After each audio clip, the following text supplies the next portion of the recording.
Football বিশ্বকাপ দেখা কি হারাম? এখানে আপনারা অনেকেই আছেন বিশ্বকাপ ফুটবলের খোঁজ খবর রাখেন, আর অনেক আসামি আছেন যারা খেলা দেখেন। এই সমস্ত খেলাধুলা দেখা, ফলো আপ করা, এটা কি হারাম নাকি হালাল? এর চাইতে বেশি প্রাসঙ্গিক প্রশ্ন হলো একজন আখেরাতে বিশ্বাসী ইমানদারের সাথে এগুলো যায় কিনা। দুর্ভাগ্যজনক বিষয়, অনেক নামাজি কালামী মানুষ এই সমস্ত খেলাধুলার খোঁজ খবর রাখে। ভাইরা আমার, আমরা আসুন তওবা করি, আল্লাহর কাছে জবাবদিহি করতে হবে। কোরআনে কারীম সূরা মুমিনুন 18 নম্বর পারার প্রথম সূরা, আল্লাহ তাআলা এই সূরাতে বলেছেন, জান্নাতুল ফেরদাউসের অধিকারী হবে যে মানুষেরা, যারা আল্লাহর কাছে কিয়ামতের দিন সফল ইমানদার হিসাবে উঠবে, সার্থক মুমিন হিসাবে আল্লাহর সামনে হাজির হবে। তাদের বৈশিষ্ট্য হলো ওয়াল্লাযীনা হুম আনিল লাগবি মুরিদুন, যারা অহেতুক ক্রিয়া কর্ম থেকে বেঁচে থাকবে।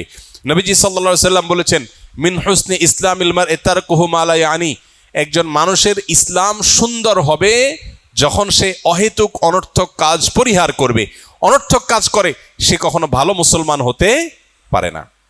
এই জন্য ভাই, খেলাধুলা যেটা আমার পার্থিব কোনো উপকার বয়ে আনছে না, আখেরাতের কোনো উপকার তো নাই, এরকম একটা অহেতুক কাজের পেছনে শত সহস্র হাজার হাজার ঘন্টা বরবাদ করা, এই উন্মাদনার পেছনে লক্ষ লক্ষ কর্মঘণ্টা ধ্বংস করা, আমাদের শিক্ষা, আমাদের কর্ম, আমাদের অর্থনীতি, আমাদের সব কিছুর জন্য যেটা ধ্বংসাত্মক, যেটার আপাত দৃষ্টিতে কোনো উপকারিতা নেই বললে চলে, এরকম একটা উন্মাদনার পেছনে একটা জাতির বড় অংশ ঝাঁপিয়ে পড়বে, এর চেয়ে দুর্ভাগ্যজনক বিষয় আর কিছুই নয়।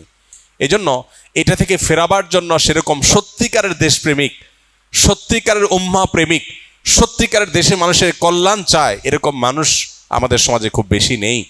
আল্লাহ তাআলা সেই মানুষগুলোকে তাদের কাজটা করার তৌফিক দান করুন। আমরা ইনশাআল্লাহ এই সমস্ত উন্মাদনা, এই সমস্ত পাগলামো, এগুলো থেকে বেঁচে থাকার চেষ্টা করবো। আল্লাহ আমাদের সবাইকে তৌফিক দান করুন।